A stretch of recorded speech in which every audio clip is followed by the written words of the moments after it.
미국의 3분기 GDP 성장률이 국방비를 중심으로 연방정부의 재정 지출이 급증하며 2%로 집계됐습니다. 이는 지난 2분기에 1.3%에 비해 대폭 개선된 것이며 전문가 예상치 1.7% 내지 1.8% 또한 웃도는 것입니다. 이로써 미국의 GDP 성장률은 13분기 연속 플러스 행진을 이어갈 수 있게 됐습니다. 그러나 미국의 10월 소비 심리 지수는 예상을 소폭 하회했습니다. 미시간 대학교와 톰슨 로이터는 10월 소비 심리 지수 확정치가 82.6으로 예비치 83.1에서 하향 조정됐다고 발표했습니다. 이는 전문가 예상치 83보다도 낮은 것이지만 지난 9월보단 크게 오른 것으로 2007년 9월 이후 최고치입니다. 선진국들이 유동성 공급 정책을 시사한 이후 원달러 환율 하락폭이 세계 주요국 통화 가운데 가장 컸습니다. 한국은행과 금융감독원에 따르면 마리오 드라기 유럽중앙은행 총재가 비전통적 통화 정책을 시사한 7월 이후 원달러 환율은 이달 26일까지 1,146원 10전에서 1,097원으로 4.3%나 하락했습니다. 중국의 위안화 절상 용인으로 아시아 통화는 당분간 동반 강세를 이어나갈 전망입니다. 기업의 경제 심리를 보여준다는 경기실사지수가 두 달째 떨어져 42개월 만에 최저치로 내려앉았습니다. 한국은행에 따르면 제조업의 업황 BSI는 전월보다 1포인트 떨어진 68로 내려섰습니다. 이는 2009년 4월 이후 가장 낮은 수치입니다. 업황 BSI가 기준치인 100에 한참 못 미치는 것은 기업 심리가 그만큼 좋지 않다는 의미입니다. 안녕하십니까. 오늘장 내일장의 최혜린입니다. 10월 이제 증시도 2거래 정도밖에 남지 않았습니다. 10월 달 안에 코스피가 2,000 몇백 포인트까지 갈까, 2,000 몇십 포인트까지 갈까가 관건이었었는데요. 2,000 몇십, 2,000 몇백이 문제가 아니라 2,000에서 주르륵 흘러내려 지난주 금요일엔 1,900이 반납된 코스피였죠.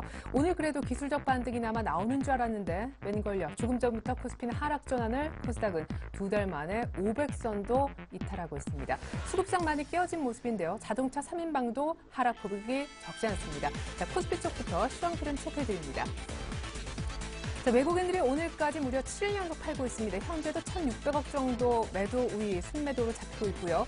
국가지자체의 연기금 중심으로 해서 기관의 순매수 나홀로 들어오고 있지만 조금 전엔 1,890선도 깨는 모습이 있었습니다.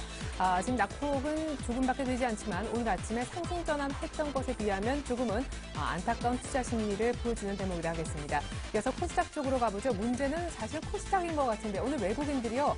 샀다 팔았다를 지금 반복하면서 오르락내리락 지금 코스닥을 좀 주락펴락하고 있는데 기관을 쭉 팔고 있습니다. 497선. 5자로 시작하지 않은 코스닥 두 달 만에 보는 것 같네요. 낙폭이 1.6%, 8포인트가량 나오고 있습니다. 이번엔 외환 시장으로 한번 가보죠. 1,096원 20전 정도의 흐름. 오늘 사실 외환 시장 흐름은 그다지 크지 않은데요. 내일 일본 중앙은행의 통화정책 회의가 잡혀있는 상황입니다. 하지만 지금의 하락폭 자체가 이미 내일 있을 추가 부양책 가능성 여부 자체도 반영한 수치가 아닌가 생각이 됩니다. 오늘도 추가로 원화가 강세를 띠네요. 네, 조금은 실망스럽습니다. 코스피 이제 소폭이지만 반등도 유지를 못할 정도로 힘이 없는 모습인데요. 먼저 오늘장 내일장 일부에서 준비한 소식을 보여드립니다. 애널리스트에게 듣는다. 동양증권의 조병현 연구원부터 만나보겠습니다. 1900 아래에서도 모멘텀 없는 증시. 그렇지만 하락보다는 반등 가능성을 높게 점칠 수 있을까요? 미국과 중국의 정치적 변수 앞두고 글로벌 증시의 향방 미리 짚어보겠습니다. 계속해서 우리투자증권 양산지점 김민규 차장님도 만나볼 텐데요. 이번 주에도 개별 종목 장세가 지속된다고 보십니다. 기관 수급이 확실한 종목으로 압축해 매매해야 한다는데 어떤 종목을 최근 기관이 사고 있을까요? 내일 일본의 통화정책 회의가 잡혀 있습니다. 추가 부양책 나올지 여부도 체크해보겠습니다. 주간 5% 이상 수익 낼 수 있는 공략 종목, 동양증권 부평지점 박현상 대리가 주목하는 빙그레로 오늘 가격 설명까지 체크해드릴게요. 끝으로 텐스탁의 이정현 팀장과 함께 마감 전략 짜겠습니다. 코스피 1,870선까지 추가 조정 받을까요? 올해 매수 여력이 남아있다는 연기금은 요새 어떤 종목에 러브콜을 보내고 있는지 그 종목도 공개받겠습니다. SK하이닉스, NHN, 인프라웨어 등 포트넷 종목 AES도 함께 받아보도록 할게요. 네, 1890 지지도 쉽지 않은 상황. 1890선 깨진 것은 정말 오래간만인 것 같은데요. 왜 이렇게 수급은 꼬여있고 시장은 반등을 못하는지 여의도로 나가보겠습니다.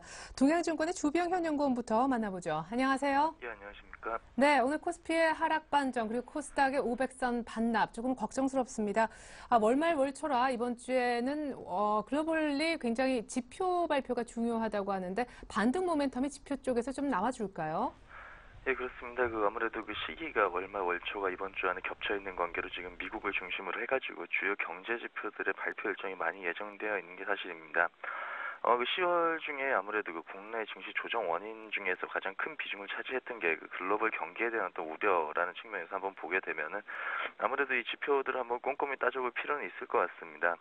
일단 내일 같은 경우는 미국의 케이스슐러 주택가격 지수가 발표가 될 예정이고요. 요즘에 그나마 글로벌리하게 나오는 지표들 중에서 가장 확실하게 반등 추세를 보이고 있으면서 지금 긍정적인 모멘텀을 주고 있는 지표인 것 같고요. 이 지표는 긍정적인 또 계속해서 이렇게 상승 추세 이어갈 것으로 지금 컨센서스가 형성이 되고 있습니다. 그리고 다음 1일에는 11월 1일에는 ISM 제조업 지수가 또 발표가 될 예정입니다. 그리고 주말에는 또 고용 지표도 발표가 될 예정인데 이것도 전반적으로 컨센서스는 지금 나쁘지가 않은 상황인 것 같습니다. 주말 주택시장 방금 말씀드렸던 대로 회복세를 지속할 것으로 보이고 ISM 제조업 지수도 이제 확장 영역에서 지난달에 비해서 나빠질 것으로 컨센서스가 형성되지는 않고 있습니다. 전반적으로 봤을 때 말씀드린 대로 경제 지표가 나쁘지 않다고는 보고 있습니다만은 이번 주에도 지수가 위쪽으로 강한 방향성을 형성할 것을 저희가 기대하기는 조금 힘들어 보입니다. 왜냐하면 일단 다음 주에 미국의 대선이 지금 예정되어 있기 때문인데요. 두 후보자 중 어느 한쪽으로 지금 표심이 또 강하게 기울어지지도 않은 상황이기 때문에 아무래도 대선과 관련된 불확실성이 시장에 우리나라 시장뿐만 아니라 글로벌 금융시장에 전반적으로 드리워져 있는 상황인 것 같고요. 그러다 보니 주중에는 아무래도 관망세가 좀 우위를 보이는 가운데 혼조 국면이 진행될 가능성이 조금 더 높아 보입니다. 그렇군요. 이번 주에도 방향성 나오기 어렵다. 왜냐하면 미국의 대선이 코앞이기 때문이다라는 설명이셨는데 그래요. 지금 10일도 채 남지 않은 것 같습니다. 미국의 대통령 선거. 지금 오바마와 롬니 후보는 백중세라서 둘 다 거의 동률 정도로 누가 될지 박빙이라는데 누가 당선되느냐에 따라서 글로벌 증시 전체에 미칠 영향 그리고 국내 증시만 떼고 봐도 수혜 업종이 확연히 달라진다고 알고 있습니다. 영향력 미리 좀 점검해 주세요. 예, 일단 롬니나 오바마 지금 대통령 중에 누가 당선되느냐에 따라 가지고 말씀하신 대로 향후 증시 방향에 대해서 큰 영향이 있을 것으로 보고 있습니다. 지금 미국도 어떤 여론조사 기관들에 따라 가지고 결과가 상당히 엇갈리고 있는 상황이기 때문에 누가 당선될 것인지 쉽게 예상을 하기는 힘들어 보이는 상황인 것 같고요.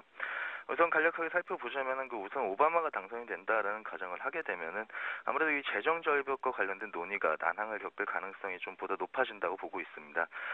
하지만은 반면에 기존의 어떤 경기부양적인 스탠스, 연준과의 어떤 공조화된 협조 체제는 계속해서 돈독히 유지가 될 것으로 예상이 되고 있고요.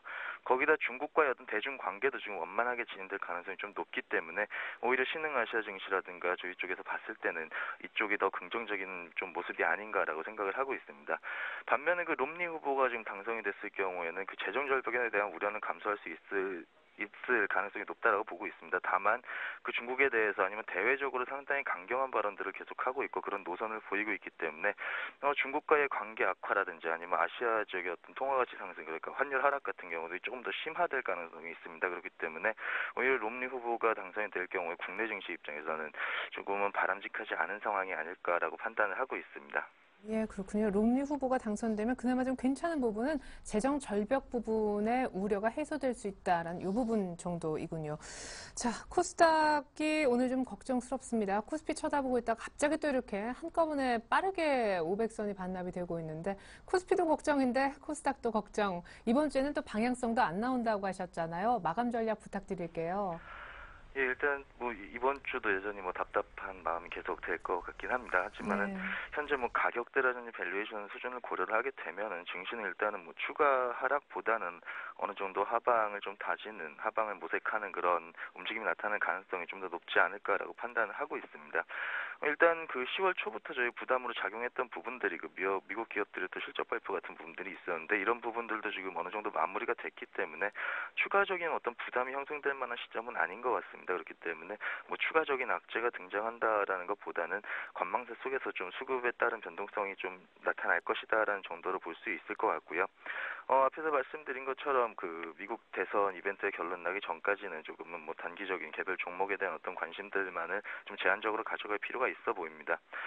그 현재 시점에서 아무래도 그 투자 전략을 생각해 보게 되면은 적어도 부정적인 외부 요인 뭐 이런 부분들은 무조건 배제를 할 필요가 있을 것 같습니다. 그래서 환율이라든가 아니면 대외 경기 변수들로부터서 아무래도 자유로울 수 있는 그런 음식료 업종 같은 쪽으로 조금은 관심을 계속 유지할 필요가 있어 보입니다. 예, 그러면 음식료 섹터라든가 이런 경기 방어주에 대한 대응이 더 유리한 것은 미국 대선 이전까지는 이런 전략이 괜찮은 건가요?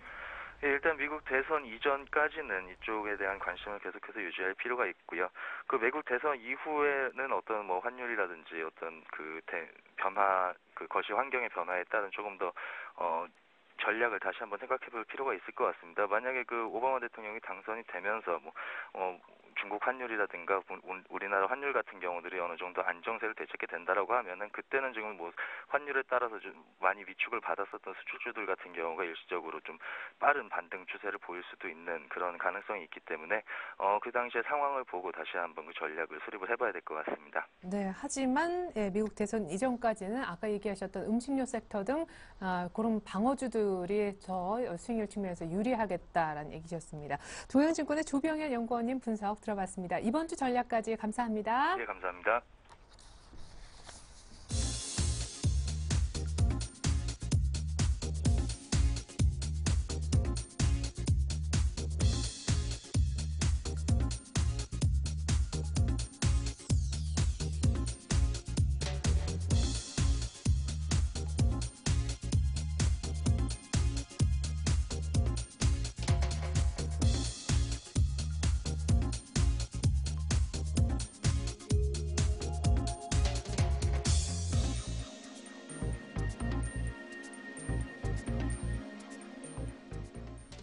네, 오늘 이 가운데 우리 투자증권 양산지점 김민규 차장님 만나보도록 할게요.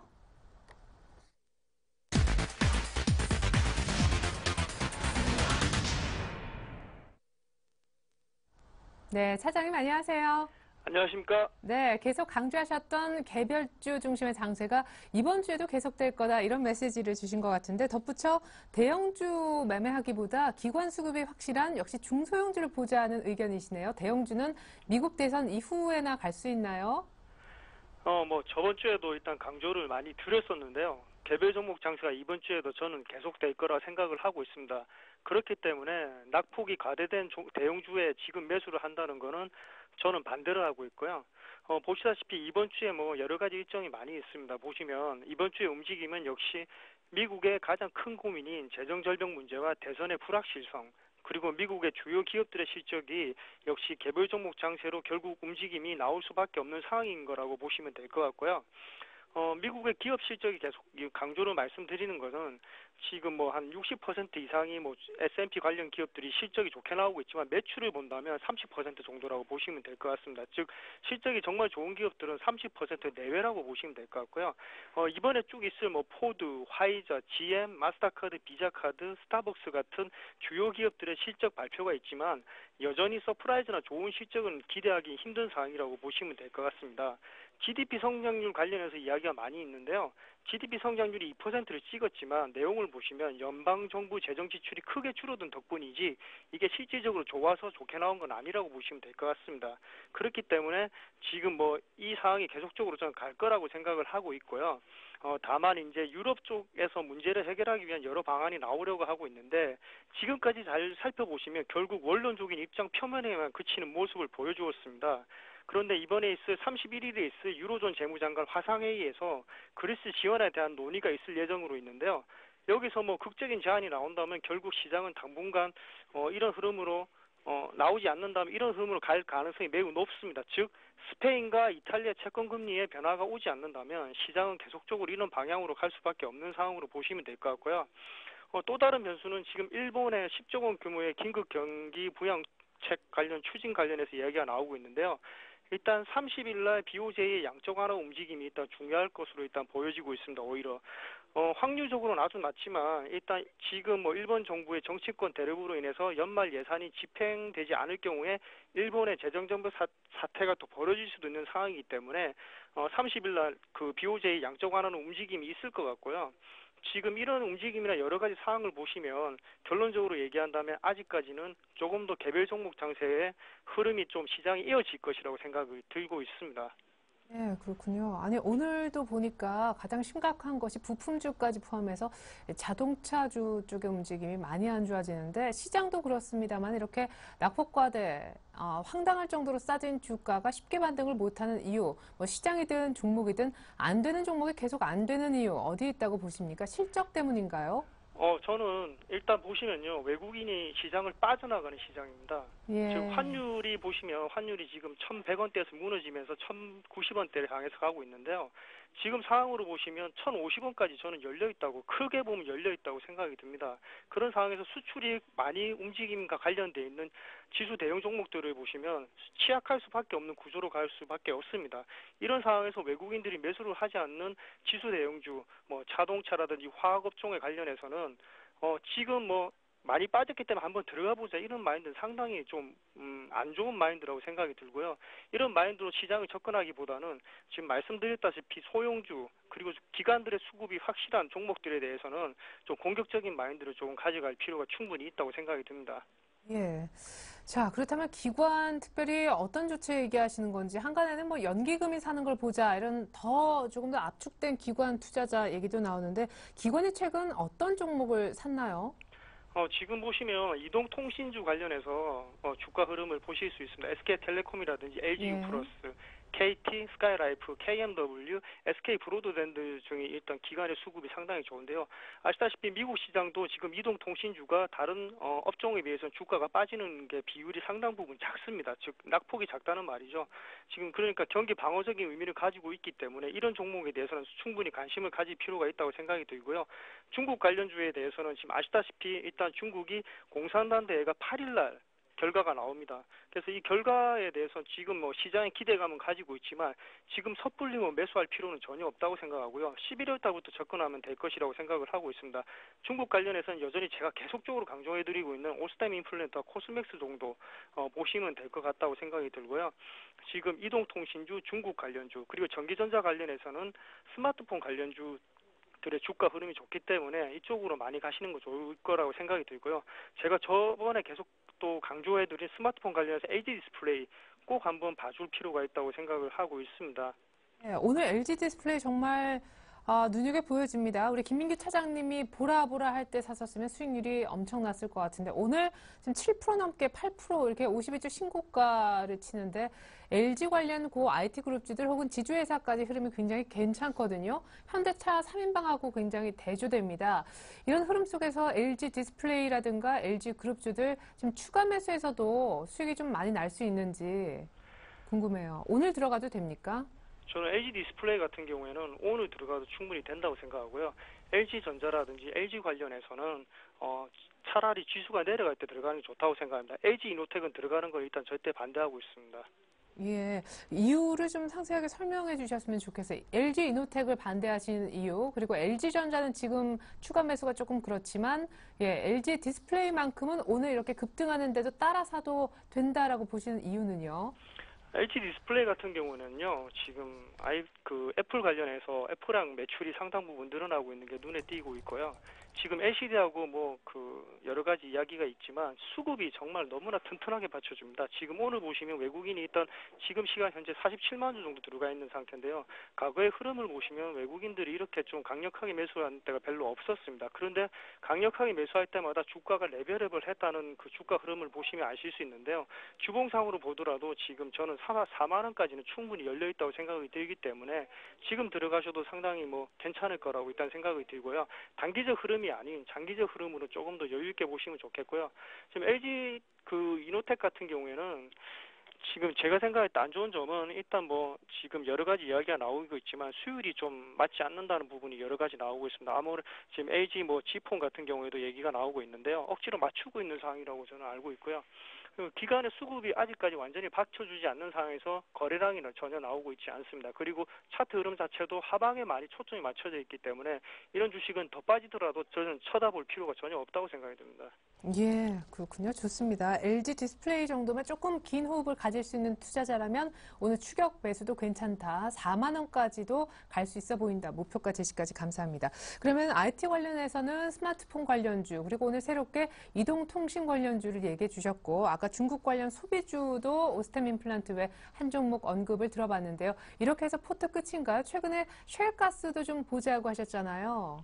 네, 세이가스 관련해서는 뭐 10% 정도 비중을 가지고 있는데요. 뭐 네. 장기적으로 저는 이 주식을 보고 있습니다. 뭐 한국 가본 같은 경우에는 지금 뭐 로켓 관련해서 지금 주가가 빠지고 있는 상황이지만 여전히 저는 매수 관점을 가지고 있는 상태고요. 화인텍이라든지 DK랑 뭐 성강밴드, 대우 인터내셔널 같은 경우에는 주가가 빠질 때마다 조금씩 들어갈 필요가 충분히 있는 주식이라고 생각이 듭니다. 그렇게 해서 쉘가스는 역시 장기로 좀 보고 있고 한국카본의 경우에도 조금 악재 때문에 같이 꼬여 있지만은 역시 매수 관점 유지한다. 앞서서 자동차, 화학 같은 낙폭과대 대형주의 지금 매수는 자제하라고 얘기하고 싶다는 그런 당부까지 들어봤습니다. 감사합니다. 우리 투자증권 양산지점 김민규 차장님과 함께했습니다. 전략 잘 들었습니다. 감사합니다.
안녕하세요. 주간 5% 공략주 김보람입니다. 일주일 동안 5% 수익을 낼 수 있는 종목을 찾아드리고 AS도 꼼꼼하게 해드리는데요. 먼저 한 주간의 수익률부터 확인해 보겠습니다.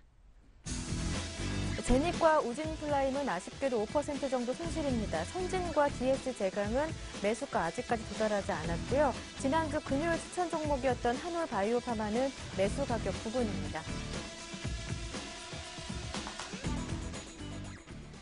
이 가운데 오늘은 동양증권 박현상 대리 만나보겠습니다. 안녕하세요. 네, 안녕하세요. 다른 화장품주보다 덜 올랐기 때문에 단기적으로 조금 빠르게 올라주지 않을까 기대를 했었는데 제닉 아쉽게도 조금 손실입니다. 조정 기간이 조금 더 길어지는 것 같은데 아직은 손절 가격까지 이탈하지는 않았거든요. 기존 대응대로 그대로 전략을 유지해봐도 될까요? 일단은 뭐 결론적으로 말씀을 드렸을 때는 일단은 지난주 전략을 어느 정도는 수정할 가능성 필요도 좀 있다라고 말씀을 드릴 수 있겠고요. 그 내용을 좀 찬찬히 좀 뜯어가면서 말씀을 드려볼게요. 일단은 지금 화면을 보시면서 좀 길게 좀 말씀을 드려자 보면은 지금 화면 자체를 봤을 때 좀 코스닥 종합지수를 제가 이제 일봉상으로 좀 표현해 놓은 겁니다. 지금 차트를 보셨을 때 어떤 생각이 드시는지 좀 대부분 분들을 여쭤보시면은 아 이거 더 빠지겠다라고 생각이 좀 드실 수도 있을 것 같아요. 물론 수급이 좀 들어와야지 확인을 할 수 있겠지만 혹은 내일 장을 좀 열어봐야지 알겠지만은 530포인트 단기 고점이었던 부분이 3일 만에 지금 494포인트 정도로 어떻게 보면 한 30포인트 이상이 한 번에 좀 밀렸다고 보시면 될 것 같고요. 그거의 수급은 기관 및 외국인의 동반 매도라고 보시면 될 것 같습니다.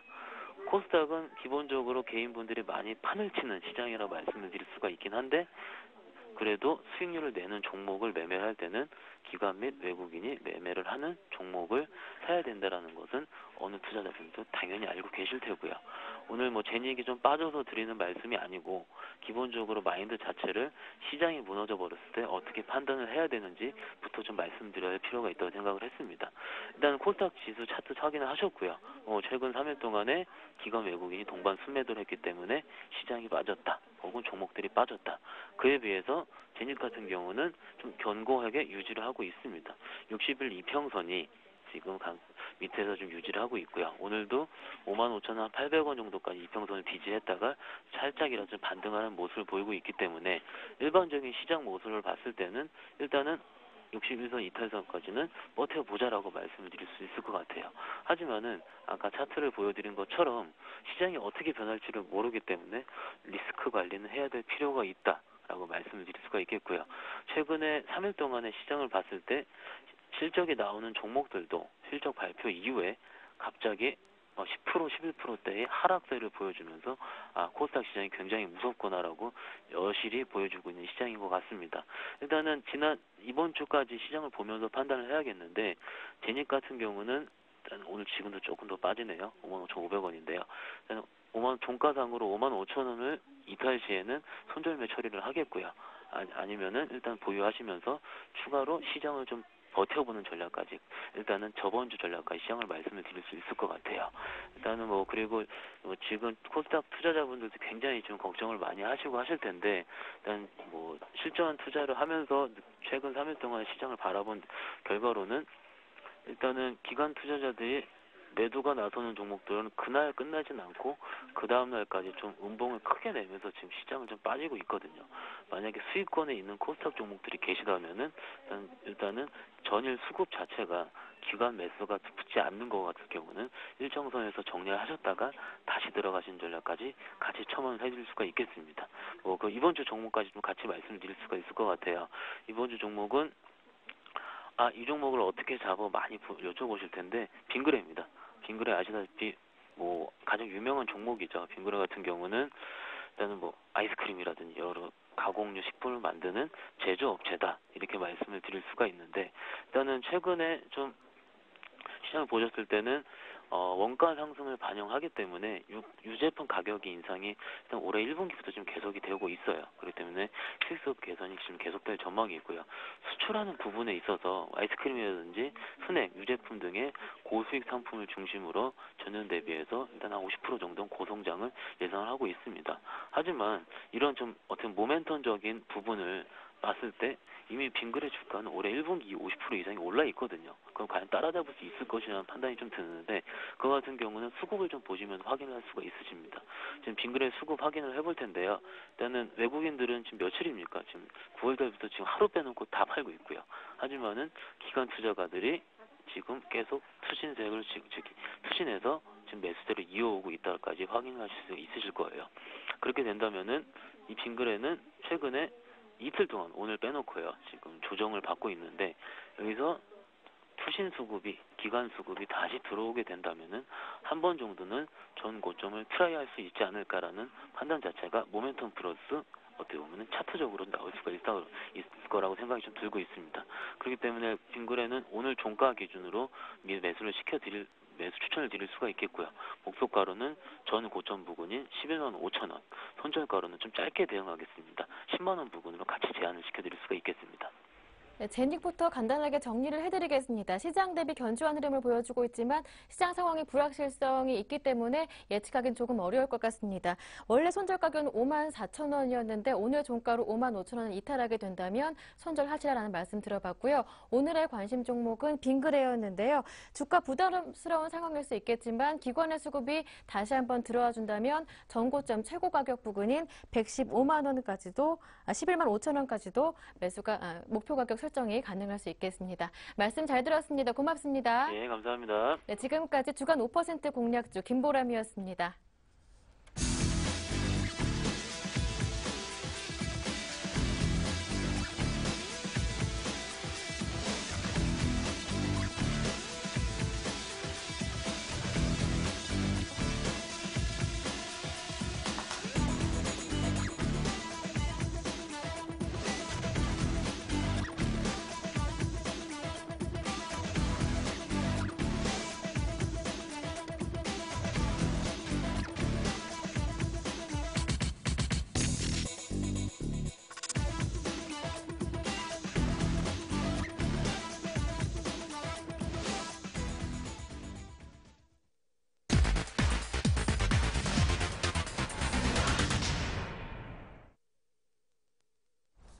네, 이제 곧 있으면 달력이 바뀔 텐데요. 11월에 대한 기대감을 갖기도 쉽지 않습니다. 10월 말을 어느 정도 마무리를 좀 잘 지어야 올라갈 나무도 좀 쳐다보게 될 텐데 현재 코스피는 1889선 정도이고요. 코스닥의 낙폭이 제법 커집니다. 2% 넘는 낙폭 495선. 얼마 전에 540선이었는데 지금 며칠 만에 한 50포인트가 빠지고 있네요.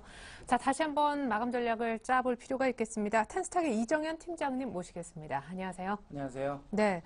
자, 먼저 이번 주 일정 들여다보기 이전에 오늘 코스피는 왜 반등을 하다 마는지와 두 번째로 코스닥이 갑자기 이제 오후장 들어서 낙폭을 키우며 급락하는 이유 분석부터 해주시죠.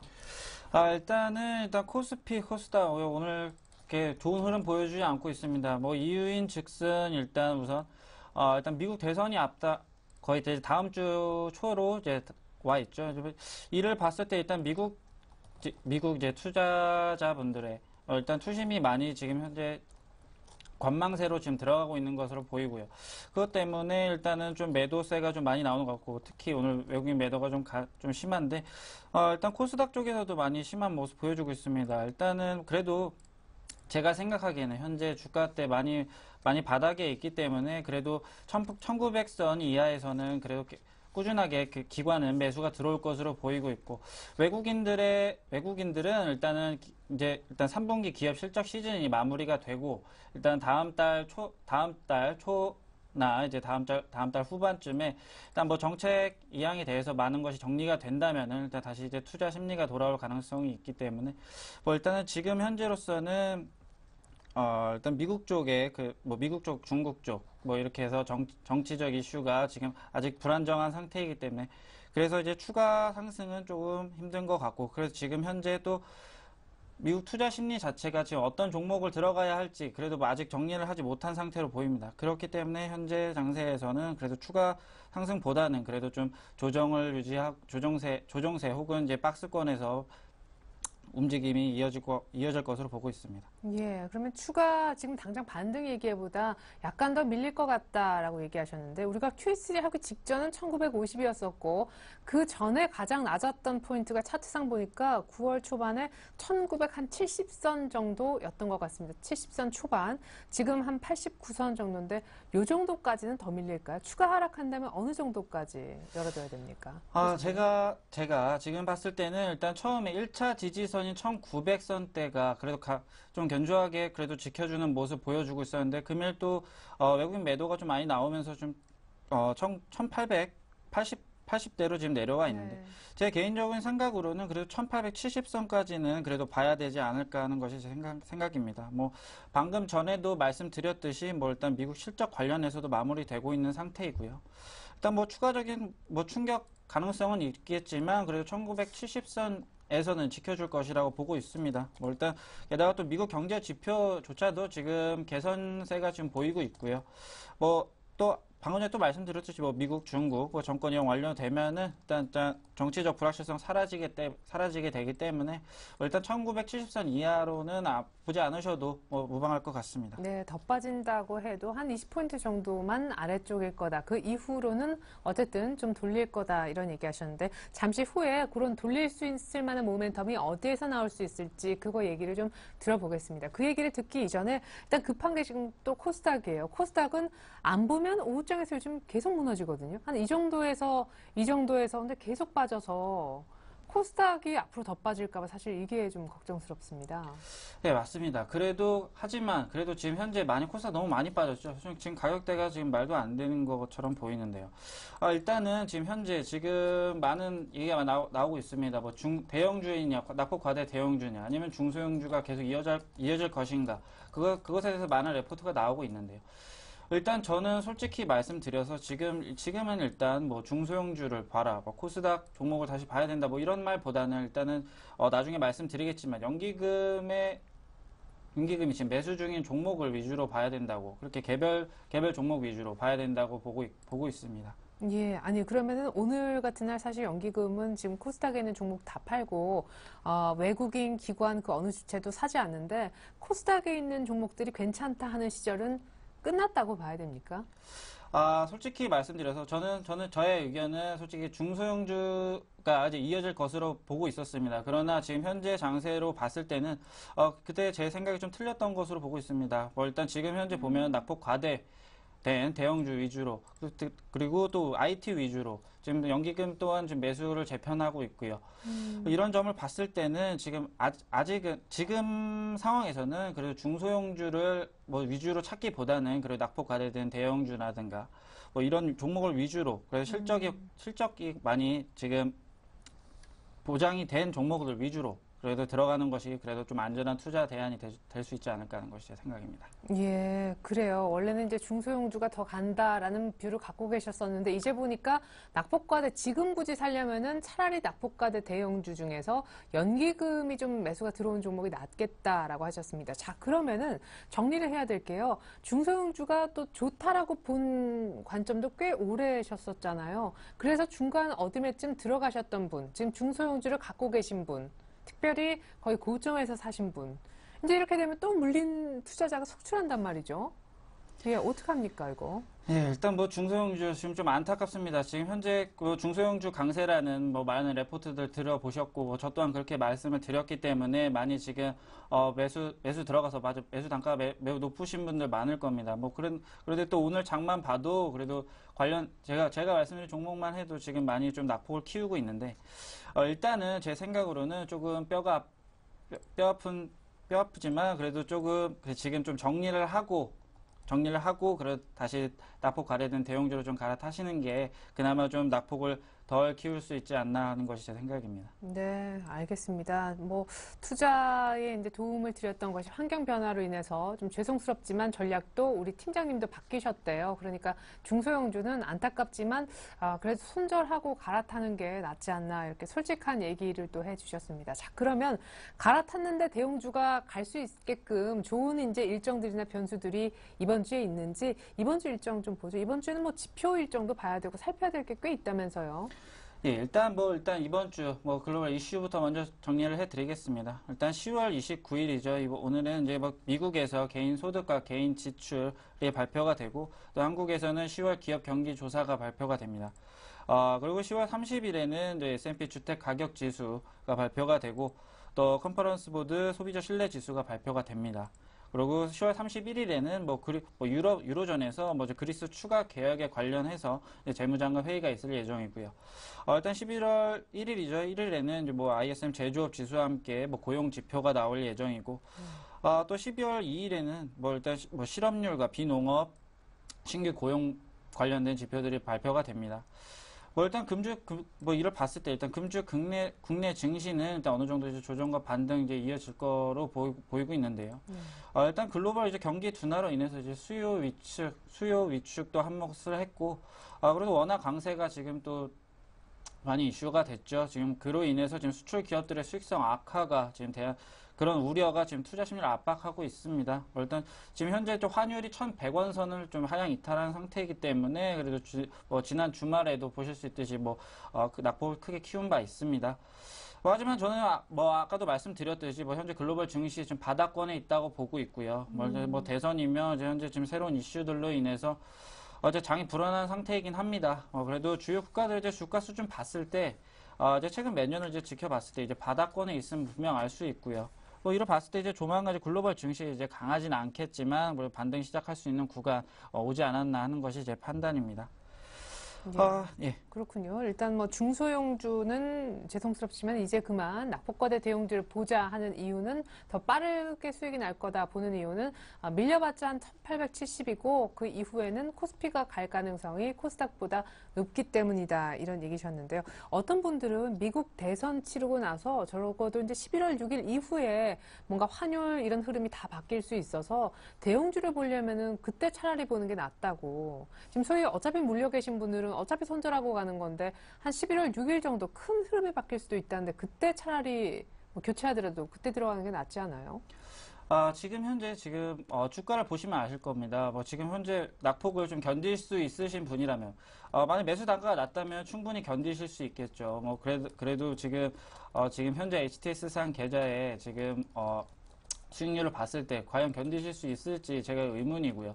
일단은 낙폭 과대 대형주 지금 들어가는 거에 대해서 좀 의문점이라고 하셨는데, 솔직히 말씀드려서 대형주 솔직히 제 의견은 대형주 낙폭 과대는 대형주 중에서도 일단 연기금 매수 나중에 말씀드리겠지만 연기금 매수 중인 종목들을 보고 본다면 확실히 지금 실적이 견조하고 그래도 성장성이 굉장히 두드러진 종목들 위주로 지금 들어가고 있기 때문에 일단 이런 점을 봤을 때도 일단은 지금 현재 매수 들어간 것은 이제 나쁘지 않다고 보고 있습니다. 예, 좋습니다. 대형주를 언제 갈아타야 되나, 지금 갈아타야 되나, 아니면 미국 대선 치르고 나서 갈아타야 되나, 제가 이렇게 질문을 드렸었는데 상관없이 지금 갈아타도 좋다. 연기금이 산다면은 이렇게 얘기를 해주셨습니다. 오늘 신규 추천 종목이 2개나 갖고 오셨다고 들었는데 다 연기금이 사는 종목입니까? 종목 얼른 공개해 주세요. 예, 알겠습니다. 일단 제가 먼저 들고 온 종목은요, NHN입니다. 지금 NHN 이제 현재 방금 말씀드린 연기금 매수 상위, 지난주, 연기금 매수 상위군 3위, 그리고 517억으로 지금 현재 매수 상위군에 지금 속해져 있고요. 아까도 말씀드렸듯이 지금 현재 이제 연기금 매수가 이제 IT 대형주 위주로 이제 개편 중에 있습니다. 일단 1900선 부근에서는 꾸준히 매수 이어질 가능성이 아주 크고요. 일단 지금 차트 흐름 보면서 잠깐 말씀드리면요.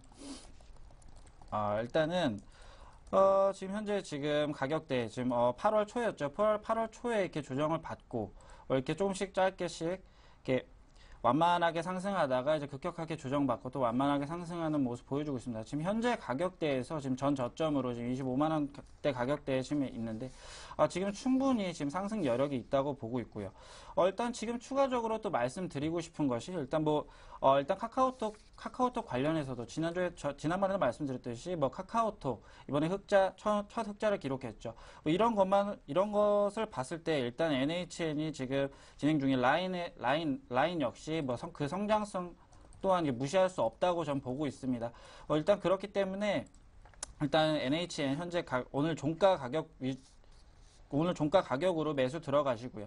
일단 24만 원 가격대를 깨고 내려간다면 또 추가적으로 하락할 가능성이 있기 때문에 일단 손절가는 24만 원을 지정해 드리겠고 이제 목표가는 지금 현재 21선이 위치해 있는 27만 원까지 보고 한번 홀딩해 보겠습니다. 예, 좋습니다. 무엇보다도 카카오톡 여러 가지 얘기가 나오겠지만 지난주만 봤을 때 연기금이 가장 많이 산 종목 3번째 종목이었습니다. NHN. 그런 의미에서 24만 원 안 깨면은 들고 가보자. 오늘 종가 부근에서 매수 얘기하셨는데 오늘 현재가가 25만 원 정도 되네요. 자, 한 종목 더 있으시죠?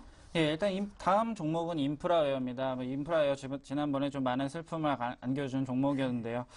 좀 안타까웠습니다. 일단은 지금 현재 인프라웨어 말씀드리고 싶은 것이 일단 자회사 디오텍에 이제 다시 거래를 재개하면서 일단 자회사 불확실성이 해소된 점 이 점 꼭 알려드리고 싶고요. 최근에도 일단 기관의 강한 매수가 좀 돋보이고 있는 상태입니다. 일단 주체가 연기금이 아니긴 하지만 그래도 많은 기관 매수세가 돋보이고 있는 종목이고요.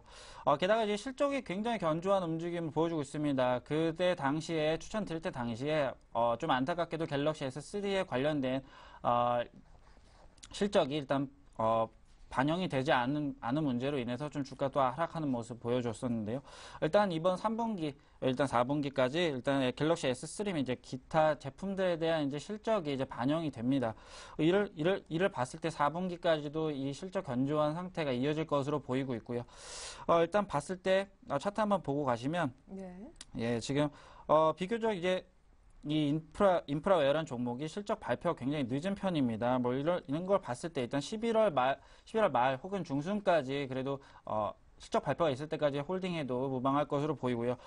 지금 일단은 이 가격 만 원이라는 가격대가 지금 굉장히 부담이 됩니다. 일단 만 원을 넘어가게 되면 이제 호가가 바뀌기 때문에 그렇죠. 일단은 만 원을 뚫기에는 조금 힘들어 보였지만 그래도 지금 10월 중순쯤에도 보였듯이 잠시 눌림목 구간이라고 보고 있고요.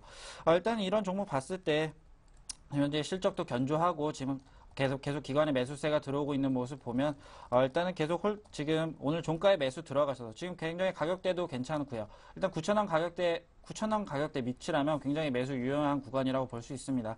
사실상 9,000원 위에 만 원 근거리에 있을 때는 조금 솔직히 매수 단가가 높다고 볼 수도 있었겠지만 지금 현재 가격대 9,000원 밑에 가격대 굉장히 매수 유효한 구간으로 보고 있고요.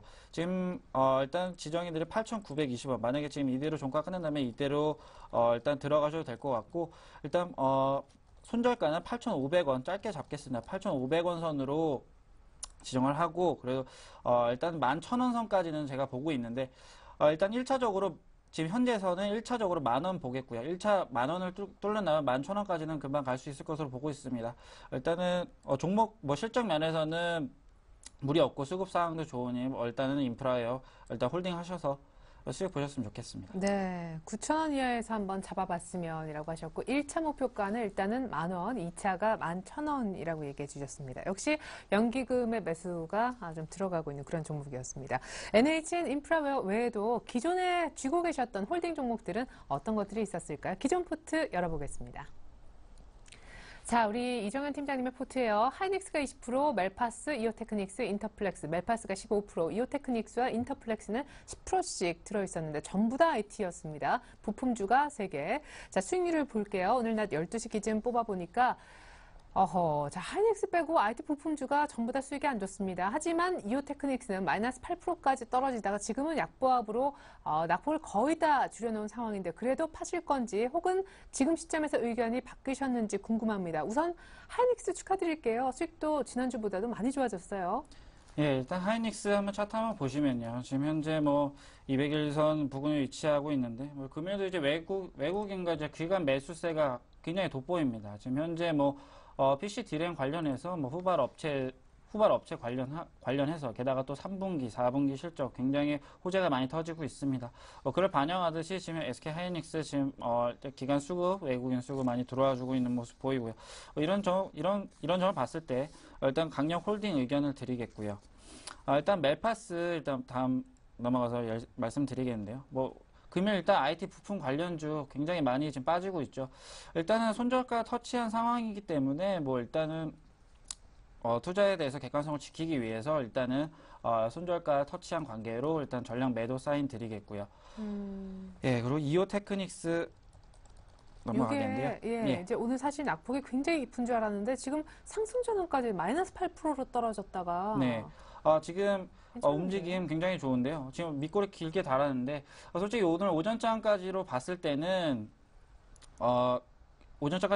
솔직히 일단 전량 매도 사인을 먼저 드리긴 했습니다. 그런데 지금 상황 봤을 때 3만원 가격대 지켜주는 걸로 봐서는 일단 오늘 종가상으로 만약 3만원 이하가 깨지지 않는다면 홀딩을 해도 되지 않을까 하는 것이 제 생각인데요. 자르신 분들은 어쩔 수 없나요? 그러면 이제 예, 일단 지금은 만약에 오늘 오전장 같았을 경우에는 이 추가 낙폭을 봤을 때 굉장히 추가적으로 더 이제 앞으로 남은 기간이 계속 낙폭이 이어질 것으로 보였지만 지금 현재 밑꼬리 다는 모습을 보면 지금 현재 3만원 가격대 지켜주고 있는 모습인데요. 일단 지금 매도를 하셨다면 지금 그래도 다시 매수를 들어가셔서 전에도 말씀드렸듯이 연기금 평균 단가 33,000원 부근에 있기 때문에 그래서 33,000원까지는 충분히 수익 보실 수 있을 거라고 제가 보고 있습니다. 네, 안 파셨다면 다행이네요. 아직은 괜찮다고 하셨습니다. 오늘 종가상 3만원 안 깨면은요. 그리고 마지막 종목 인터플렉스. 예, 인터플렉스도 지금 현재 6만원 가격대 지금 지켜주고 있는데요.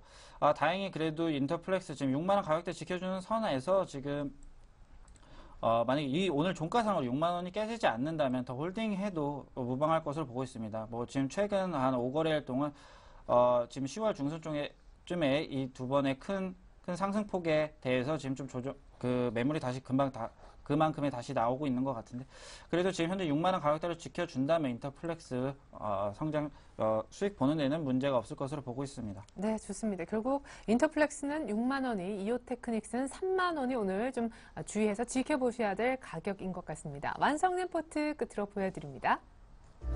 자, 텐스탁의 우리 이정현 팀장님 완성본이에요. 이렇게 되면은 하이닉스, 인터플렉스 여기에 더해서 이제 NHN 인프라웨어 그리고 이오테크닉스도 잘하면 그냥 가지고 가실 것 같습니다. 화면에 다시 추가가 될 수도 있겠어요. 자, 여기까지가 이제 아까 초반에 내셨던 그런 완성본이 되겠습니다. 여기 안 보이지만 이오테크닉스도 다시 끼어들 수 있음을 좀 말씀을 드리고 싶습니다. NHN과 인프라웨어가 오늘 연기금이 사는 종목으로서 신규 추천이 나온 종목인데요. 오늘 종가 정도의 매수, 목표가 손절가 참고해 주셨으면 좋겠고, 인터플렉스도 오늘 6만 원 안 깨지면 괜찮고, 이오테크닉스도 화면은 안 보이지만 3만 원 깨지지 않으면 그냥 팔지 않고 갖고 가겠다고 하셨습니다. 하이닉스 목표 가격이 26,000원이네요. 네, 지금까지 텐스탁 이정현 팀장님과 함께했습니다. 도움 말씀 감사합니다. 감사합니다. 네, 오늘장 1부 여기에서 줄이겠습니다. 전 잠시 종가 들고 오늘장 내일장 2부로 다시 옵니다. 고맙습니다.